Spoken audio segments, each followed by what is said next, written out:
Nous sommes dans l'ouest de la France, au cœur d'une exploitation agricole de 150 hectares. Son propriétaire, Michel Dauton, est un grand producteur de céréales et de pommes à cidre. Installé depuis 1985, cet agriculteur a choisi de produire différemment.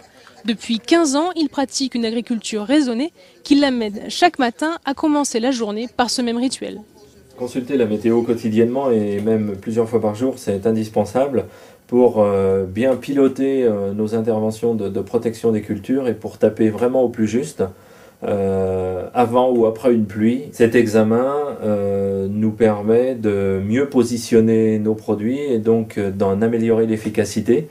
Et en améliorant l'efficacité, on diminue de cette façon le nombre de traitements et donc la quantité de produits épandus. Direction le Var à présent. Je vous propose de faire connaissance avec un passionné de la pluie et du beau temps. Installé à Sanary-sur-Mer, Christian a installé chez lui une véritable station météo. Ses précisions sont extrêmement fiables. Elles pourraient même intéresser Météo France. Patrick Deus, Patrick Kurt. Plus fiable qu'un thermomètre et beaucoup plus complexe aussi. Voici une station météo aux normes internationales. Nous avons sur cette station un anémomètre. Au-dessus, nous avons un capteur d'index UV, donc qui mesure l'intensité du soleil. Nous avons ici un pluviomètre également professionnel AOG qui lui mesure le nombre de millimètres de pluie tombée. Et ici, à l'intérieur de ce coffre, nous avons une ventilation mécanique qui permet de relever tous les paramètres et qui relève notamment la température, l'hygrométrie, qui permet d'avoir des données plus fiables. Le monde entier a ce genre de station professionnelle. Nombreux sont en France ceux qui, comme Christian, se passionnent pour la météo. Pour l'heure, seule une centaine de stations de ce type sont référencées dans le pays. Météo minute par minute ou prévisions à 15 jours sont ainsi visibles gratuitement. Nous avons, on va dire une quinzaine à une vingtaine de modèles qui permettent d'étudier les masses d'air, donc à différentes couches, qui sont prévues dans les 24 prochaines heures jusqu'à J+15. On va très très loin dans la modélisation. Une modélisation, c'est ça, des calculs mathématiques d'où émergent des courbes précisant la progression des masses d'air, des précipitations, des fronts nuageux entre autres.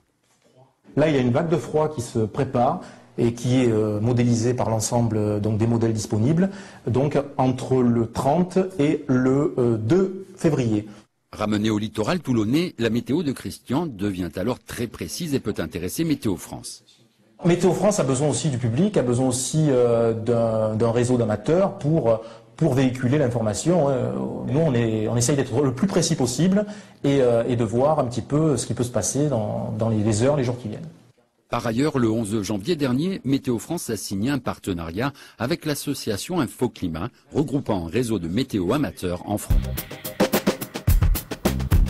Pour la météo, c'est quand même un gros dossier dans ma journée. Les fichiers météo arrivent 4 fois par jour. Donc je vais me connecter sur Internet, je les récupère et je les intègre dans mon logiciel de routage avec les données personnelles du bateau, c'est-à-dire les vitesses en fonction des voiles que j'utilise.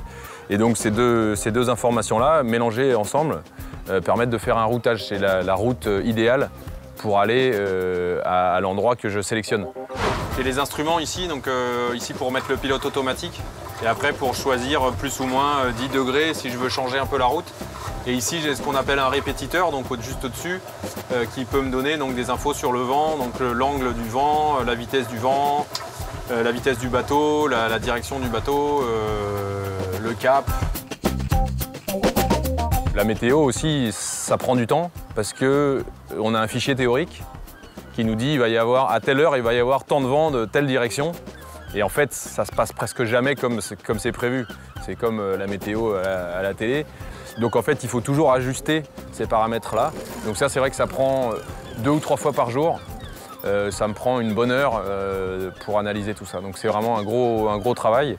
Et c'est quelque chose que j'aime bien faire parce que c'est vraiment tracer sa route, faire son chemin, prendre des décisions par rapport aux autres concurrents et essayer de faire un programme et d'essayer de s'y tenir. Donc prévoir la manœuvre, le changement de voile qui va avoir lieu demain matin, donc du coup dormir bien pendant la nuit, etc. Ça régit vraiment la vie à bord, donc c'est très important.